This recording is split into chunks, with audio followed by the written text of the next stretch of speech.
Hello students, study hack with math channel में आप सभी का स्वागत है। जैसे कि इससे प्रीवियस वीडियो में हमने एग्जाम्पल ऑफ एक्सरसाइज 5.2 का एग्जाम्पल नंबर 3 किया था, आज हम करने जा रहे हैं सम नंबर 4। स्टेटमेंट रीड करते हैं। An urn contain 5 white. एक अर्न है मतलब एक कोई बर्तन है जिसके अंदर 5 तो वाइट बॉल्स हैं, 7 रेड हैं और 8 ब्लैक बॉल्स हैं। ठीक है, तो टोटल बॉल्स मेरे पास कितनी हुई? 20 बॉल्स होगी मेरे पास टोटल। अब वो कह रहा है इफ 4 बॉल्स आर ड्रॉन, अगर मैं उनमें से 4 बॉल्स को ड्रॉन कर लूं 1 बाय 1 करके विथ रिप्लेसमेंट। देखो वापस से वही वर्ड आ गया विथ रिप्लेसमेंट। आपको पता ही इसका मीनिंग क्या होता है विथ रिप्लेसमेंट का, कि जो भी हम चीज़ ड्रॉन कर रहे हैं उसको चेक करके हम वापस भी रख रहे हैं। तो क्वेश्चन क्या पूछा उसने, किसकी प्रोबेबिलिटी हमें निकालनी है? What is the probability of that. किन की 3 पार्ट्स दिए हुए हैं हमें। All are white, only 3 are white, none is white. Solution देखते हैं इसका। Let P denotes the probability of success. यहाँ पे हमें P क्या डोनेट कर रहा है? Probability of success. जैसे कि इसी प्रीवियस क्वेश्चंस में भी हमने P को क्या लेट किया था? प्रोबेबिलिटी ऑफ सक्सेस, कि जो सक्सेस हमें मिल रही है उसकी क्या पॉसिबिलिटी है, क्या प्रोबेबिलिटी है। फाइंड कैसे करेंगे P की वैल्यू को? देखो नीचे क्या लिखते हैं हम, टोटल नंबर ऑफ टर्म्स, और ऊपर लिखते हैं नंबर ऑफ फेवरेबल केसेस। तो टोटल नंबर ऑफ टर्म्स मेरे पास कितनी है यहाँ पे? 5 वाइट बॉल्स है, 7 रेड बॉल्स है और 8 ब्लैक बॉल्स है। तो टोटल बॉल्स मेरे पास कितनी हुई? 5 + 7 12, 12 + 8 20। टोटल बॉल्स हो गए मेरे पास 20। और वाइट के हमें देखो जितने भी केसेस पूछे गए हैं वो वाइट के लिए पूछे गए हैं, तो वाइट बॉल का हमारे पास कितना है टोटल? 5। तो 5/20। अगर मैं इसको फर्दर डिवाइड कर दूं तो मेरे पास आंसर क्या आ रहा है? इसकी वैल्यू आ रही है 1/4। ऐसे ही क्यू की वैल्यू को भी हम निकाल लेंगे इजिली। या तो हम देखो डायरेक्ट 12 में से 5 को मैं माइनस कर दूँ तो मेरे पास क्या आ रहा है? 15। 15/20 करके भी हम इसको डिवाइड करके निकाल सकते हैं 3/4। यस से अपोजिट दूसरा मेथड क्या है? Q को निकालने के लिए 1 - P। 1 - P करेंगे मतलब 1 - P की वैल्यू क्या है? 1/4। इसको एलसीएम लेंगे तो क्या आ रहा है? 4।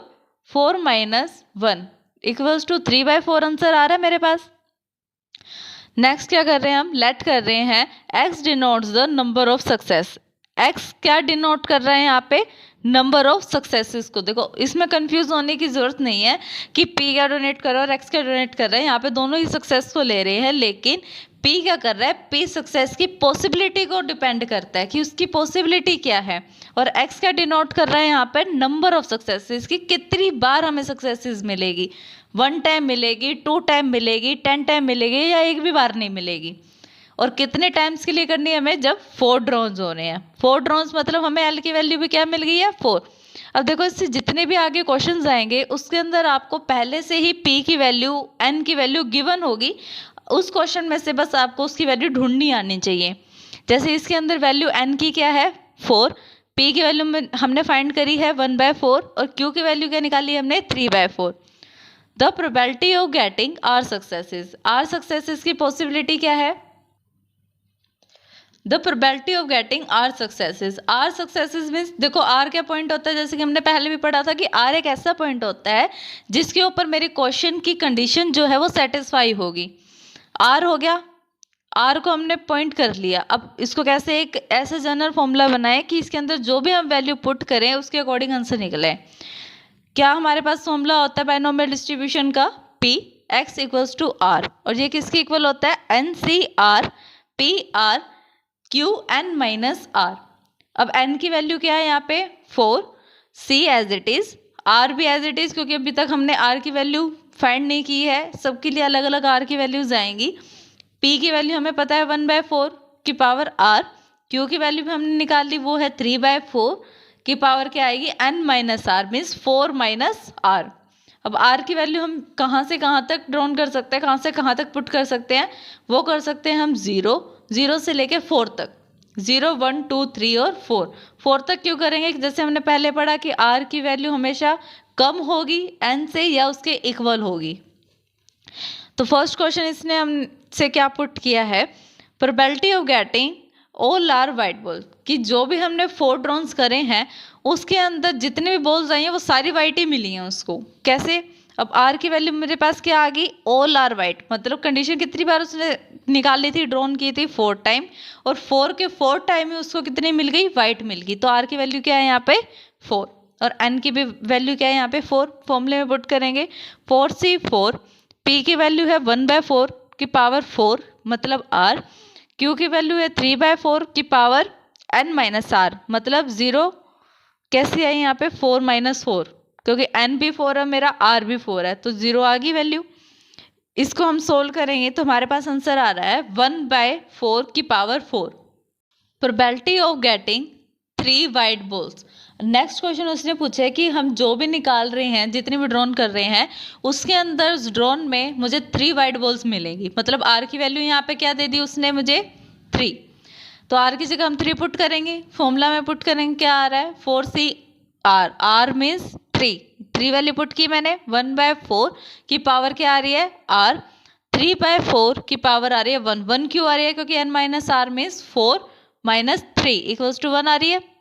और देखो बेस अलग अलग है तो पावर को ऐड नहीं कर सकते, हमें अलग अलग सोल्व करना पड़ेगा। जैसे हम इसको सोल्व करेंगे तो मेरे पास आंसर आ रहा है 3 × 1/4 की पावर आ रही है 3। नेक्स्ट क्वेश्चन है probability of getting number no white ball, कि एक भी वाइट बॉल मुझे नहीं मिली। अब एक भी वाइट बॉल नहीं मिली मीन्स आर की वैल्यू क्या आ रही है यहाँ पे 0। ऑल का मतलब है जितनी भी कंडीशंस पे जितना भी वो ड्रॉन कर रहा है, ऑल मीन्स वो सब जितनी भी आर की वैल्यू आएगी वो एन वाली वैल्यू के इक्वल होगी, और नो का मीन्स है एक भी नहीं मिली, एक भी नहीं मिली भी 0। आर की वैल्यू 0 पुट की मैंने, फॉर्मूले में सारी वैल्यूज को मैंने पुट किया, वो आ रहा है 4C0 1/4 की पावर 0 3/4 की पावर 4। इसको सॉल्व करने के बाद मेरे पास आंसर आ रहा है 3/4 डिवाइडेड बाय में इसकी पावर आ रही है 4। तो दिस इज द आंसर। अगर आपको हमारी वीडियोस पसंद आती हैं तो इसे लाइक, शेयर और सब्सक्राइब करें। इस वीडियो से जुड़ी हुई नेक्स्ट वीडियो के नोटिफिकेशन के लिए बेल आइकन को प्रेस करें, और अगर आपने सब्सक्राइब कर दिया है तो अपने फ्रेंड सर्कल में भी इसे शेयर करें और सब्सक्राइब कराएं, ताकि आपके साथ साथ बाकी सब बच्चों की भी हेल्प हो। तो अब हमने क्वेश्चन नंबर 4 कर लिया। नेक्स्ट क्वेश्चन है हमारे पास सम नंबर 5। स्टेटमेंट रीड करते हैं इसकी। देयर आर 6 डिफेक्टिव आइटम्स, मतलब 6% डिफेक्टिव आइटम्स हैं। देखो अब इसने पी की वैल्यू हमें पहले से ही गिवन दे दी in a large bulk of items, कि बहुत सारा ढेर पड़ा हुआ है आइटम्स का, जिसके अंदर मेरे पास 6% डिफेक्टिव आइटम्स हैं।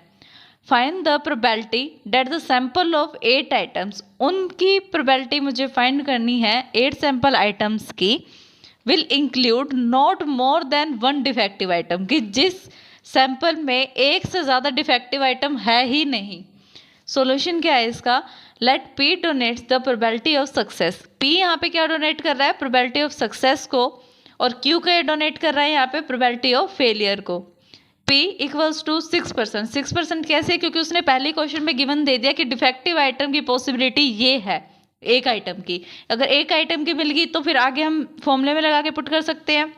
P की वैल्यू आ गई 6%। देखो 6 को एज इट इज रखा, परसेंट का मतलब होता है 100, तो डिवाइड बाय में 100 कर दिया।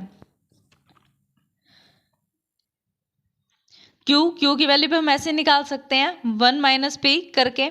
तो 1 - P की वैल्यू मेरे पास क्या आ रही है 6/100, तो इक्वल्स टू में क्या आई मेरे पास Q की value 94/100। Let X denote the number of success. X क्या डोनेट कर रहा है यहाँ पे, नंबर ऑफ सक्सेस को। N की वैल्यू क्या है, वो भी पहले से क्वेश्चन में ही गिवन है कि N की वैल्यू मेरे पास है 8 आइटम्स में से हमें इंक्लूड करना था। P की वैल्यू है 6/100 और Q की वैल्यू है 94/100। अब एक R का यूज़ करके हम जनरल फॉर्मूला बनाएंगे, बिल्कुल एज इट इज़ जैसे हम पिछले क्वेश्चंस में करते आए हैं। P X equals to R, इसका फॉर्मूला है बायनोमियल डिस्ट्रीब्यूशन का, NCR PR QN - R। N की वैल्यू है मेरे पास R, C as it is, और R है वो भी एज इट इज़ रखेंगे क्योंकि R की वैल्यू भी हमें पता ही नहीं है।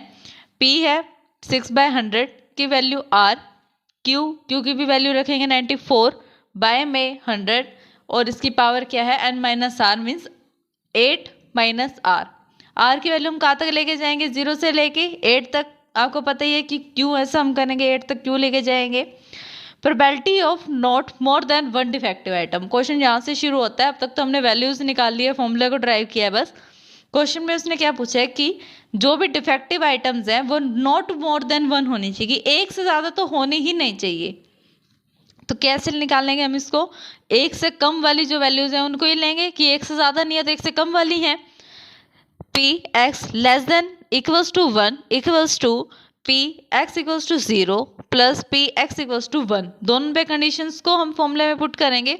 8C0 6 बाय में 100 की पावर 0 94 डिवाइडेड बाय में 100 की पावर 8। ऐसी 1 वाली कंडीशन में r की जगह 1 को पुट करेंगे। सारी कैलकुलेशन करने के बाद मेरे पास आंसर आ रहा है 71 डिवाइडेड बाय में 50 मल्टीप्लाई 47 डिवाइडेड बाय में 50 की power 7। So this is the answer. कि इससे पहले भी हमने ऐसे क्वेश्चंस किए हैं और नेक्स्ट क्वेश्चंस में आपको n और p की वैल्यू पहले से ही गिवन होगी, बस आपको क्वेश्चन में उसको फाइंड करना है कि वो कहाँ गिवन है। तो इसका आंसर हमने निकाल लिया। अगर आपकी आती हैं तो इसे लाइक शेयर और सब्सक्राइब करें। इस वीडियो से जुड़ी हुई नेक्स्ट नोटिफिकेशन के लिए बेल आइकन को प्रेस करें। अगर आपने हमें सब्सक्राइब कर दिया है तो अपने फ्रेंड से भी इसे सब्सक्राइब कराएं, शेयर करें उन्हें, ताकि आपके साथ साथ उन्हें भी बेनिफिट हो और वो भी अच्छी पढ़ाई सीख सकें।